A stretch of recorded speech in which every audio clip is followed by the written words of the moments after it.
मेरा नाम शनाज है। ते मेरे मियाँ की डैथ हो गई। मेरे 5 बच्चे ने ते मैं बीमार हाँ। डॉक्टरां कोल जनाह दे विच आनी हाँ ते ऐ वे कि मैडिसन कहंदे ने कि खानी है ते असी कंट्रोल कर सकने। साडे कोल तुहाडी बीमारी का इलाज नहीं है। इस तरह का जो मेरे चेहरे ते बनिया वे कोनियां तो लैके उत्ते छाती तक सारा मेरा इस तरह के टोए बन गए ने। बीमारी बन गई है। 5 मेरे बच्चे ने, छोटे ने, कमान वाला कोई भी नहीं।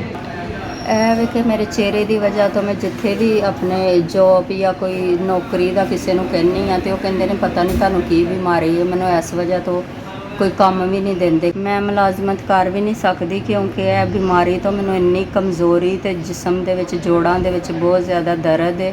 ਜੋ ਚਿਹਰੇ ਤੇ ਬਣੇ ਨੇ ਸਾਰੇ ਜਿਸਮ ਦੇ ਵਿੱਚ ਵੀ ਇਸ ਤਰ੍ਹਾਂ ਹੀ ਟੋਏ ਨੇ। ਮੇਰੀ ਮੈਡੀਸਨ ਨਹੀਂ ਹੈ ਮੇਰੇ ਕੋਲ। ਮੈਨੂੰ ਮੈਡੀਸਨ ਚਾਹੀਦੀ ਹੈ। ਮੇਰੇ ਕੋਲ ਇੰਨਾ ਪੈਸੇ ਨਹੀਂ ਹੁੰਦੇ ਕਿ ਮੈਂ ਆਪਣੀ ਮੈਡੀਸਨ ਖਰੀਦ ਸਕਾਂ। ਮੈਡੀਸਨ ਮਹਿੰਗੀ ਹੈ।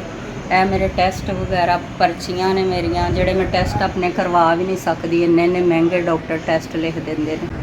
5000। ਤੁਹਾਡੇ ਇਦਾਰੇ ਦਾ ਬਹੁਤ ਸ਼ੁਕਰੀਆ, ਮਦਦ ਕੀਤੀ ਹੈ। ਅੱਲਾਹ ਪਾਕ ਤੁਹਾਨੂੰ ਖੁਸ਼ ਰੱਖੇ। ਤੁਹਾਡੇ ਇਦਾਰੇ ਦਾ 5000 मेरे तक पहुँच गया। बहुत ਤੁਹਾਡਾ एहसान है मेरे ते। दवाई ले लाँगी, मेरे को दवाई नहीं सी। इलाज डॉक्टरां कोल कोई नहीं, कहते सिर्फ दवाई खा के असी कंट्रोल करवा सकने। ਤੁਹਾਡੇ इदारे की बहुत मेहरबानी। 4600 की मेरे 2 हफ्ते की दवाई आती है। मैं 2 हफ्ते की दवाई ले लाँगी तो नाले तुहानूं दवावां दांगी।